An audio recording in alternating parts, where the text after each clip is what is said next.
sit down and visualize and feel. That's the key word. What it would be like when you get that.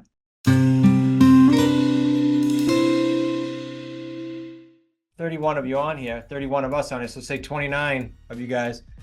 I'm offering you all to talk with Peter, and he loves it.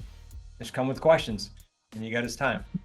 So just let me know. Just private message me on that.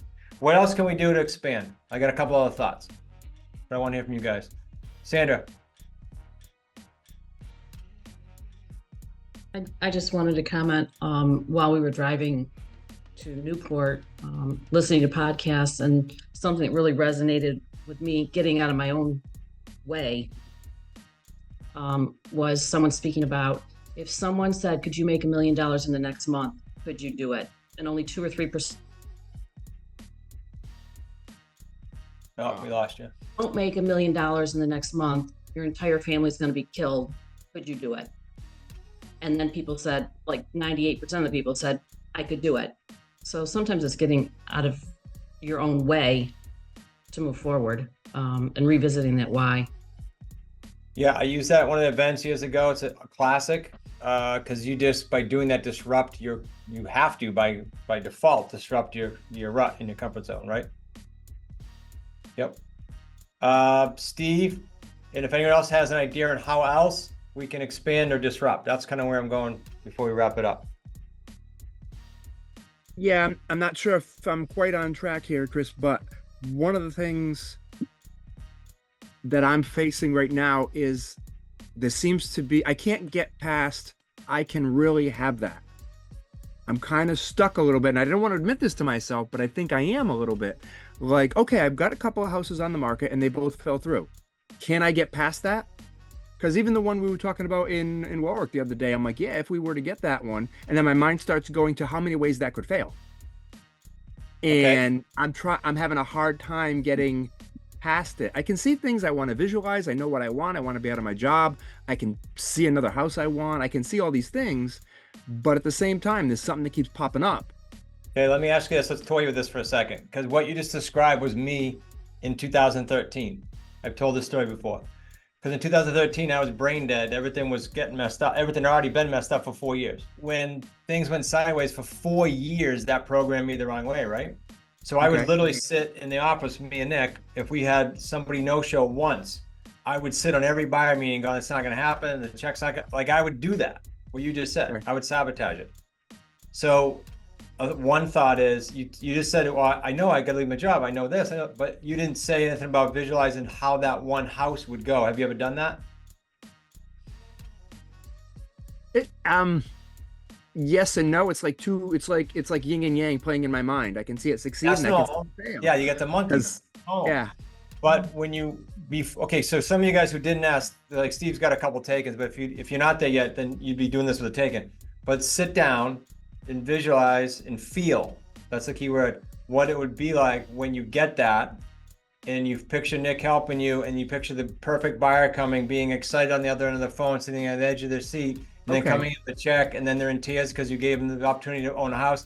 Visualize that entire process over and over again. I've never done that. I've never not. Well, maybe not the in tears part, but everything else visualize. Okay.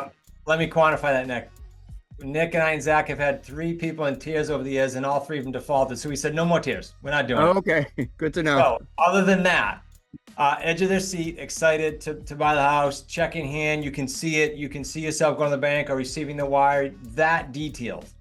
Okay. Because I did it, Steve. I'm telling you right now, I would sit there, and I told Kim this like 3 years ago. I remember telling her, God, I was in this thing then. I just think everything was going to drop because that's what I had for 4 years. Yeah. So it's normal. You just got to, okay. This is when, okay, so most people go, oh, screw it, doesn't work then. That's what most people do, guys. Right. That's what 97% of freaking society will do. And the top 3% will tell you, yeah, I do that all the time. And here's how I get out of it. That's what you look for. All right.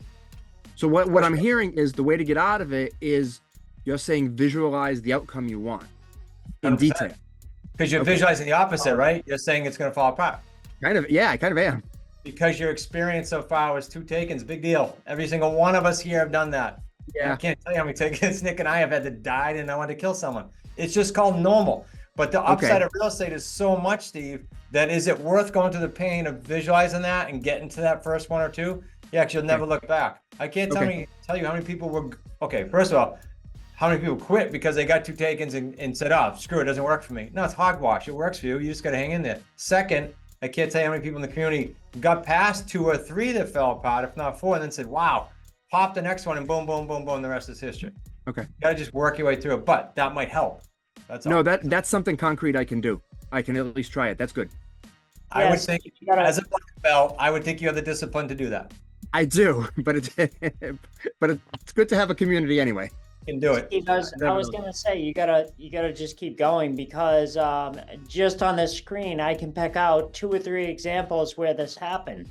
Kyle, we called several next step forums and it didn't work out, and then we even got a buyer to the point of a buyer's meeting, and we completed the buyer's meeting, and for whatever reason we didn't want to go forward or they didn't want to go forward. So it was at a point where Kyle was like, oh my God, this isn't working. And I was like, just keep going. You gotta have a little faith. You gotta trust us. The very next buyer that we got for the buyer's meeting ended up being a great family, great brothers, and they got in there and they're awesome.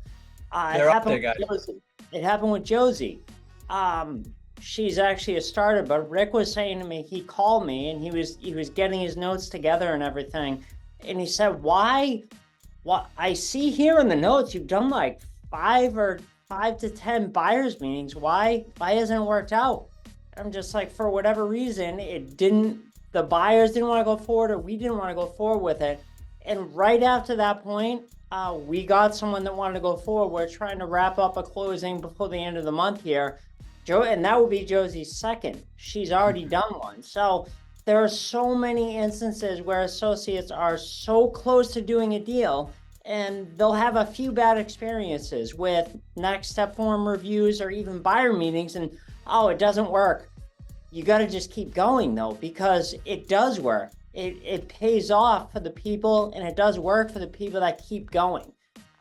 You're 3 feet from goal, and especially you all that are on this call. I can't, other than reaching through the screen and grabbing you and shaking you, you're just so close from a check, and so close to being successful with these buyers.